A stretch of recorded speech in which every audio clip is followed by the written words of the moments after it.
What's up, guys? This is Steve Rose, and this is, I guess, the third video vlog.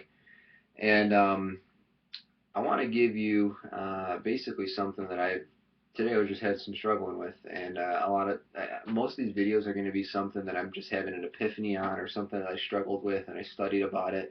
And I'm doing the entire point of this video so I could teach myself. It's not really for other people, but other people are welcome to watch. But this is just mostly, I'm going to word this so I understand it later on down the road, so I could reference back to it. But one of the things I struggle with constantly is self-doubt, and self-doubt in the sense of, can I do this? Can I put in the numbers to do this? Can I consistently practice enough to get it to be anywhere near as good as somebody who's an expert in my field? And I leave a lot of my success to chance.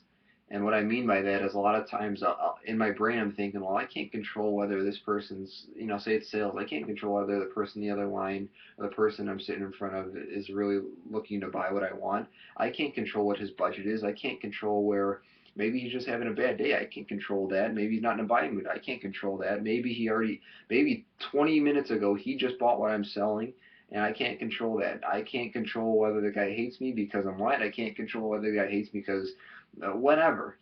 And here's the bottom line, though. Neither can the salesman that's doing, 500 grand in revenue a month either. He can't control it either. And so when you really think about it, what's the difference between me and that guy? The bottom line is, it's the way we think. At some point, it's going to boil down to who we are. The difference in me and the successful version of me is going to lie in who I think. It's not a different body. It's not a different, it might be some experience, but it's nothing different except for the way I react to a situation like that. And I leave so much to chance. The truth of the matter is, literally in everything we do in life, something happens. Somebody could say no. There's a moment, there's a break in time, and then there's a reaction on my part. That moment between that event happening and my reaction is the most valuable little bit of time in my life. And I can make that as long as I want to.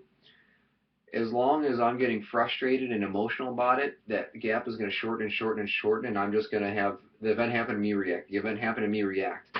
But as long as I'm starting to live in the moment, as long as I'm starting to learn how to use my brain about it, how would a multimillionaire react to this? How would a successful person in my industry react to this? How would somebody who has done this before react to this?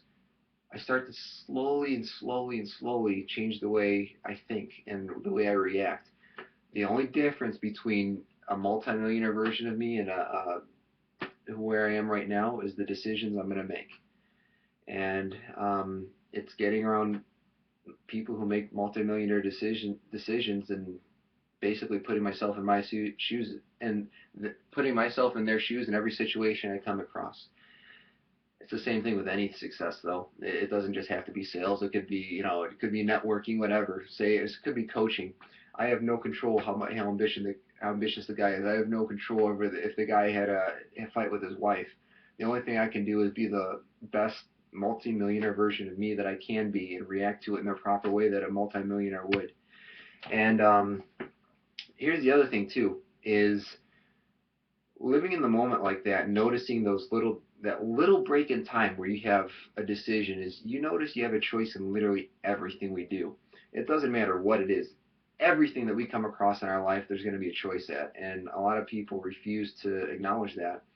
You'll see the people that are basically very, very dependent on other people, and that's not to vote politically. I'm not trying to, down anybody on that, but the people who are pretty dependent on government, the people who are pretty dependent on their parents, the people who are pretty dependent on whatever, you're going to notice they have a lot of excuses. It's never going to be, I'm lazy. It's always going to be, this happened to me, or this happened to me, or this happened to me, or this happened to me, and this and this and this and this circumstance. And I'm not saying people don't go through hard times. Everybody has. I certainly get dependent too. But at the same point, I make an excuse because I know that I have the capability to get out of that sometimes, and I just refuse to. I'd rather make an excuse than actually do the work to get out of it, or make the decision to get out of it. Sometimes it's ignorance. We don't know. But I guess I just refuse to let ignorance be an excuse and a crutch. So sometimes I flock way more towards ignorance, but I still don't put the work in. And that's another problem that I have is I just make excuses like that, and that's got to change. The other thing that I have to start to realize is living in the moment. And I have that up here just as an emphasis.